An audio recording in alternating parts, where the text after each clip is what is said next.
Assalamualaikum dan selamat sejahtera semua.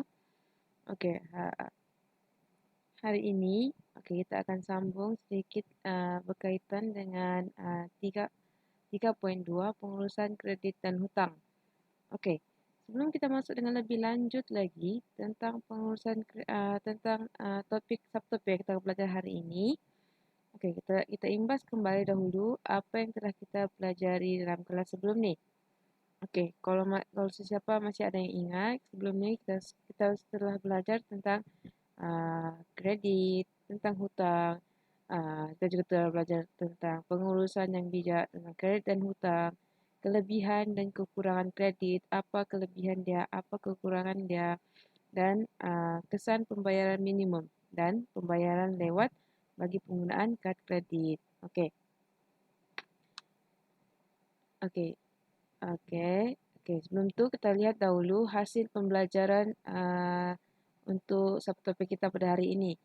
Di mana di akhir pembelajaran ini murid berupaya untuk menyelesaikan masalah yang melibatkan penggunaan kad kredit dengan betul.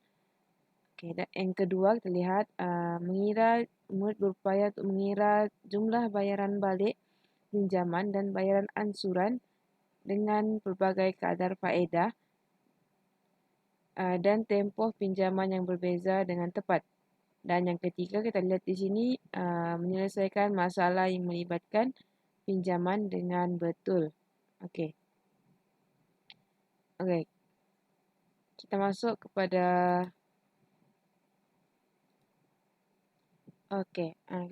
kepada bahagian yang pertama, iaitu menyelesaikan masalah yang melibatkan penggunaan kad kredit. Okey, di sini kita lihat contoh ni kamu boleh dapatkan juga di dalam buku teks. Okey, kita tengok di sini. Kita buat sama-sama, kita selesaikan. Ini adalah salah satu contoh lah, contoh soalan berkaitan dengan macam mana kita mau selesaikan masalah yang berkaitan penggunaan kad kredit. Okey, kita selesaikan sama-sama.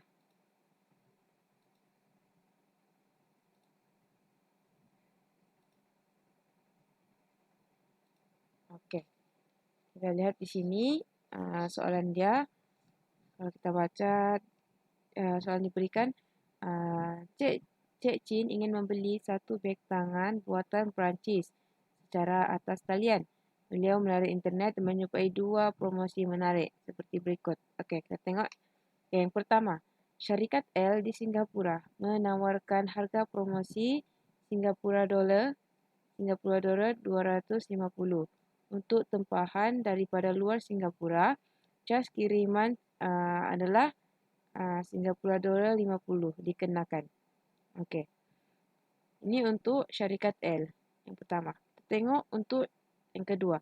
Syarikat V di Malaysia menawarkan harga promosi RM799. Penghantaran adalah percuma untuk semua tempahan ke alamat tempatan. Okey.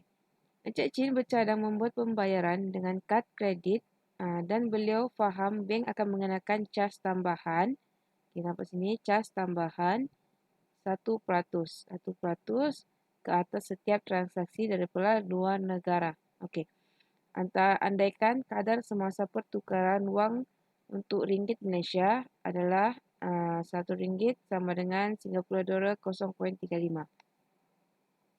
Okey, soalan dia, sebagai pengguna bijak, tawaran manakah yang Cik Chin harus pilih? Dan berikan justifikasi anda. Dia mau kita pilih, kita tunjukkan tawaran mana yang harus Encik Chin pilih. Okey. Okey, sini kita lihat soalan kita keluarkan. Okey, kita tengok penyelesaian dia. Okey, kita bandingkan harga sebenar yang akan dibayar untuk kedua-dua syarikat L dan syarikat V. Okey, kita tengok di sini. Kita buat untuk syarikat L dahulu. Okey, kita tengok harga promosi. Harga promosi di dalam soalan tadi diberi harga promosi Singapura dolar 250. Okey. Di sini kita gunakan terms RM. Jadi kita kena tukarkan Singapura dollar ni kepada ringgit Malaysia. Okey, macam mana kita tukarkan? Okey, kita tengok untuk yang harga promosi ni dahulu. Okey, harga promosi. Di mana? Okey. Singapura dollar 250. Kita akan darab dengan 1 yang ni. Dia sama juga dengan 1 per 0.34. Kita mau tukar di dalam Singapura, dalam ringgit Malaysia. Okey. Okey, kita darabkan 250 ni, kita akan darabkan dengan 1, darab dengan 1 per 0.34.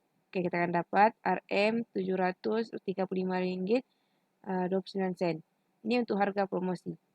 Okey, kita tengok yang seterusnya. Syarikat L ni, okey. Cas kiriman. Di sini cas kiriman dikenakan. Sebab dia dalam soal dia cakap untuk tempahan luar daripada Singapura. Okey, dia kenakan cas 50 Singapura dollar. Okey, jadi kita tukarkan kepada ringgit juga. Sama juga macam tadi. Yang 50 Singapura dollar ni kita darabkan dengan 1 per 0.34. Dan kita akan dapat cas kiriman dia dalam ringgit Malaysia iaitu RM147.06. Okey. Sini okey. Dalam soalan tadi dia ada cakap juga, dia ada beritahu bank akan mengenakan cas tambahan 1% ke atas transaksi daripada luar negara. Okey. Disebabkan syarikat L ni daripada luar negara, jadi cas tambahan akan dikenakan. Okey. Jadi macam mana kita mau kira? Okey. Kita ambil harga promosi tadi RM735.29. Kita darabkan dengan 1% tadi. 1% cas tambahan yang dikenakan tu. 1% ni dia sama juga dengan 1 per 100. Okey, sekejap. Dia menghalang. Okey. Dia sama juga dengan 1 per 100. Okey. Dan kita dapat cas tambahan yang dikenakan adalah sebanyak RM7.35. Okey. Jadi harga sebenar setelah kita cari-cari tadi harga promosi, kita cari juga cas kiriman, cas tambahan tadi. Jadi kita mau tahu harga sebenar yang dibayar untuk syarikat L ni. Okey, kita tengok, kita tambahkan harga promosi tadi. Harga promosi kita tambahkan dengan cas kiriman dan cas tambahan yang dikenakan oleh bank. Dan kita akan dapat harga sebenarnya sebanyak RM889.70. Okey, ini untuk syarikat L. Okey, jadi kita seterusnya kita tengok yang kedua. Kita lihat yang kedua. Untuk syarikat V. Okey, untuk syarikat V, harga promosi yang diberikan tadi adalah RM799. Okey. Jadi di sini dia tidak mengenakan apa-apa cas. Dia tidak dikenakan apa-apa cas. Macam syarikat L tadi, sebab dalam soalan dia nyatakan penghantaran adalah percuma, cas kiriman dia percuma dan tiada cas tambahan yang dikenakanlah sebab dia daripada dalam negara. Okey, jadi harga sebenarnya yang perlu dibayar sekiranya Encik Chin dia ingin membeli di syarikat B ni adalah RM799. Okey. Jadi kita sudah dapat harga sebenar untuk syarikat L, kita sudah dapat harga sebenar untuk syarikat B. Jadi kita bandingkan. Okey, kita buat kesimpulan. Tengok di sini di mana harga sebenar yang perlu dibayar untuk syarikat V lebih rendah berbanding dengan syarikat L. Okey, jadi kita buat kesimpulan yang dapat dibuat daripada soalan ini, dapat lihat. Okey. Walaupun harga promosi yang ditawarkan oleh syarikat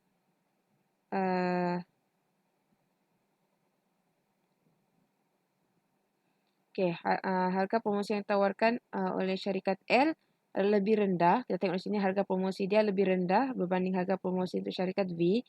Tetapi harga sebenar yang akan dibayar adalah lebih tinggi disebabkan cas-cas tambahan yang dikenakan itulah. Seperti cas kiriman dan cas tambahan oleh bank tu. Okey. Sebab kita dapat di sini dia cakap disebabkan cas-cas tambahan yang dikenakan untuk pembelian secara dalam talian dari syarikat VL. Okey. Jadi, okey, apa yang perlu dipilih. Jadi, Cik Chin harus membeli dari syarikat V kerana dapat berjimat sebanyak RM90.70. Okey. Tengok di sini beza dia lah. Beza dia RM90.70. Beza antara harga sebenar untuk syarikat V dan syarikat L. Jadi, Cik Chin dia harus membeli daripada syarikat V lah sebab harga dia lebih rendah lah harga sebenar yang akan dibayar. Okey. Okey, setakat ni semua faham. Okey, kita tengok untuk bahagian yang seterusnya. Okey, kita tengok di sini bahagian seterusnya. Kita masuk pada bayaran balik pinjaman dan bayaran ansuran. Okey. Setiap pinjaman akan dikenakan faedah bermula dari tarikh pinjaman itu dilakukan. Okey. Terdapat dua jenis faedah yang dikenakan. Kita tengok yang pertama iaitu faedah sama rata yang mana kadar faedah akan dikira pada jumlah pinjaman asal sepanjang tempoh pinjaman. Jadi jumlah faedah yang dikenakan setiap bulan adalah tetap. Okey, nampak sini kita highlightkan. Jumlah pinjaman yang dikenakan setiap bulan adalah tetap. Okey. Manakala untuk yang jenis faedah yang kedua iaitu faedah atas baki. Faedah atas baki yang mana jumlah faedah setiap bulan yang dikenakan atas pinjaman bergantung kepada jumlah baki pinjaman pada bulan tersebut. Okey, faedah yang dikenakan untuk setiap bulan dia bergantung kepada jumlah baki pinjaman pada bulan tersebut. Okey. Kita tengok di sini jumlah bayaran balik boleh dihitung dengan formula. Okey. Formula A sama dengan P tambah PRT. Okey, kita tengok di sini di mana A ni adalah mewakili jumlah bayaran balik, P iaitu pinjaman, R kadar faedah dan T tempoh masa dalam tahun. Okey. Okey, untuk contoh-contoh soalan untuk bahagian ini kita rujuk, kita lihat pada buku teks pada muka surat 78 dan 79. Okey, kita lihat sama-sama.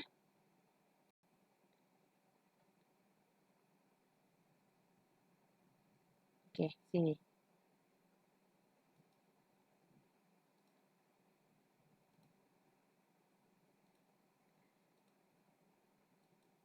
Okey. Okey, kita lihat di sini contoh-contoh dia. Kita tengok contoh yang pertama iaitu untuk contoh bahagian faedah sama rata. Okey, untuk faedah sama rata.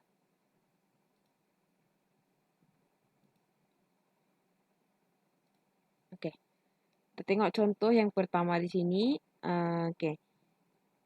Soalan dia, Puan Lim membeli sebuah kereta bernilai RM80,000 secara kredit. Okay. Beliau membayar bayaran pendahuluan sebanyak 10% dan bakinya dibayar secara ansuran selama 6 tahun. Kadar faedah sama rata yang dikenakan oleh bank ialah 4% setahun. Okey. Berapakah jumlah bayaran balik dan bayaran ansuran yang perlu dibayar oleh Puan Lim? Dalam soalan, dia minta kita untuk cari jumlah bayaran balik dan bayaran ansuran bulanan. Bayaran ansuran bulanan yang perlu dibayar oleh Puan Lim. Okey. Kita lihat di sini. Yang pertama sekali, kita lihat dulu berapa jumlah pinjaman dia. Jumlah pinjaman Puan Lim. Okey, macam mana kita mau cari harga belian tadi iaitu Rp80.000 tadi, kita tolakkan dengan bayaran pendahuluan. Bayaran pendahuluan sebanyak 10%. Okey, macam mana kita dapat 8,000 ni? Kita tunjukkan di sini. Okey, cikgu tunjukkan. Okey. Macam mana kita dapatkan bayaran pendahuluan ni? 10%. Dia bilang dalam soalan tadi, pendahuluan sebanyak 10%. Okey. Macam mana kita dapat? 10%. Kita akan darab dengan RM80,000. Jadi kita akan dapat sama dengan RM8,000. Sekejap. Maaf. Okey. Kita dapat RM8,000. Okey. Ni kita dapat sudah untuk bayaran pendahuluan. Okey. Jadi untuk dapatkan jumlah pinjaman, kita tolakkan harga belian tadi. Kita tolakkan dengan bayaran pendahuluan. Kita akan dapat RM72,000. Okey. Seterusnya, kita lihat untuk faedah. Faedah untuk 6 tahun. Sebab di sini dia dalam soalan dia cakap tadi, dia akan bayar ansuran selama 6 tahun.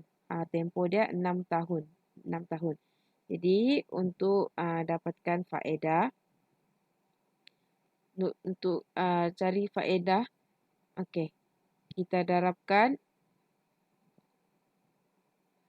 faedah iaitu rumus dia, mana tadi? Ni. P, kita darabkan dengan R, kita darabkan dengan T. PRT lah. Okey. Untuk faedah, kita lihat P.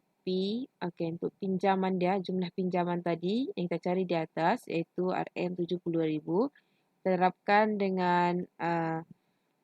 dengan kadar faedah yang dikenakan. Di sini dia kata kadar faedah sama rata yang dikenakan oleh bank ialah 4% setahun.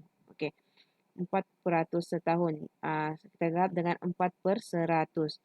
Okey, kita darabkan dengan T, tempoh masa dia. Tempoh masa dia iaitu selama 6 tahun. Okey. Kita darab semua dan kita akan dapat faedah dia untuk 6 tahun iaitu sebanyak RM17,280. Okey. Ini untuk faedah untuk 6 tahun. Okey.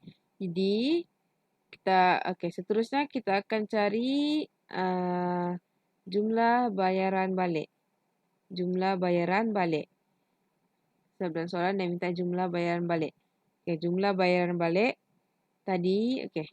Kita macam mana cara kira dia kan? Tadi rumus kita sudah bincangkan tadi. Di sini dia sediakan juga dia tulis rumus dia. A sama dengan P tambah P darab R darab T. Okey. Jadi P. Jumlah pinjaman tadi RM72,000. Kita tambahkan dengan PRT. PRT tadi ni dia sama juga dengan faedah yang kita cari tadi di atas ni.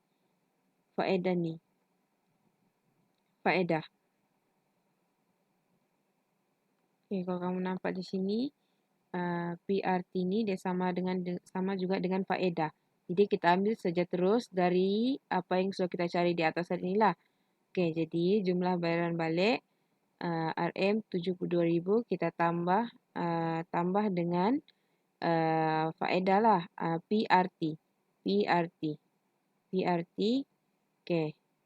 Ataupun faedah yang kita dapat tadi iaitu RM17,280. Okey, kita dapat sama dengan jumlah bayaran balik dia iaitu RM89,280. Okey, ini adalah jumlah bayaran balik. Okey, seterusnya dia mau kita cari tentang cari bayaran ansuran bulanan. Okey, bayaran ansuran bulanan untuk bulanan. Okey. Untuk dia mau dalam bulanan. Di sini macam mana kita mau cari? Okey. Jumlah bayaran balik tadi. Jumlah bayaran balik tadi. RM89,280 ni. RM80. Kita bahagikan dengan jumlah bulan. Jumlah bulan yang adalah. Okey. Tadi kan di sini dia beri kita 6 tahun. Kita tukarkan 6 tahun ni ke dalam bulan lah. Tahun kepada bulan. Macam mana? 6 tahun, 6 kita darab dengan 12 bulan. Jadi kita akan dapat 72 bulan. Okay, jadi di sini kita bahagi dia dengan 72 bulan. Untuk kita lihatlah berapa bayaran ansuran untuk tiap bulan. Okay, di sini kita akan dapat RM 1.240 sebulan. Okay. Okay, setakat ni semua faham. Okay, ni untuk contoh yang pertama.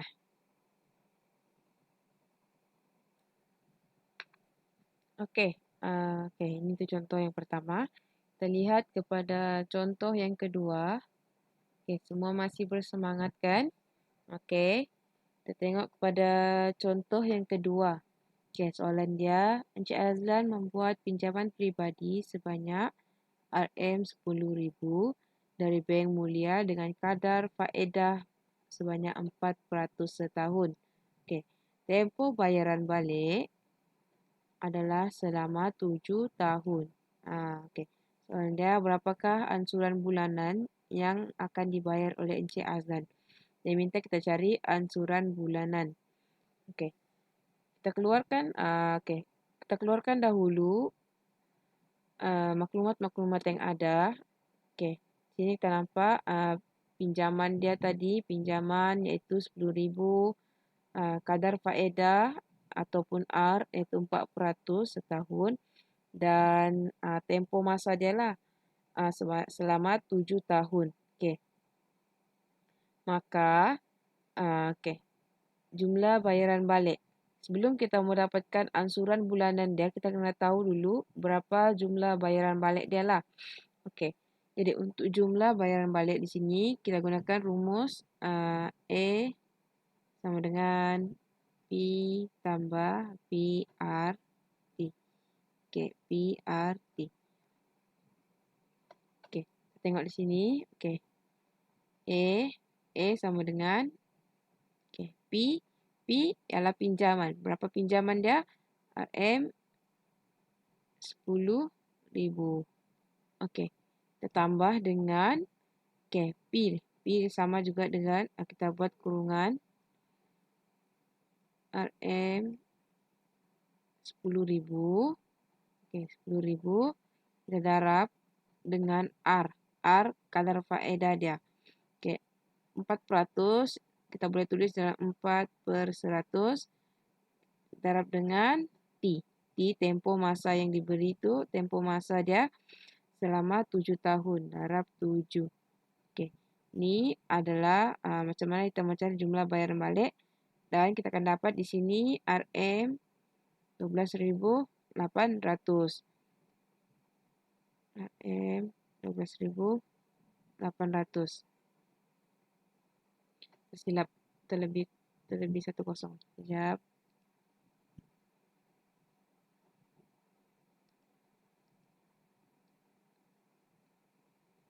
RM12.800. Okey. Ini untuk jumlah bayaran balik. Jadi kita sudah dapat berapa jumlah bayaran balik dia. Jadi dah sudah dapat jumlah bayaran balik, tinggal kita cari berapa ansuran bulanan dia. Okey. Ansuran bulanan dia, bayaran ansuran bulanan. Okey. Untuk dapatkan ansuran bulanan dia, bayaran ansuran bulanan, jumlah bayaran balik tadi yang kita dapat iaitu sebanyak 12.800 tu kita bahagikan dengan jumlah bulan ataupun tempoh yang diberikan lah, tempoh masa yang diberikan tu dalam bulan. So kita mau ansuran dalam bulanan. Jadi di sini kita dapat RM 12.800 kita bahagi dengan jumlah bulan lah. Macam mana kita dapat 84 bulan ni? Okey, macam mana kita dapat 7 terdarab dengan 12 bulan. Untuk dapat tukarkan 7 tahun ni ke dalam bulan, jadi kita dapat 84 bulan. Okey, bahagikan kita akan dapat RM RM152.38. Jadi ini adalah ansuran bulanan yang perlu dibayar oleh Encik Azlan.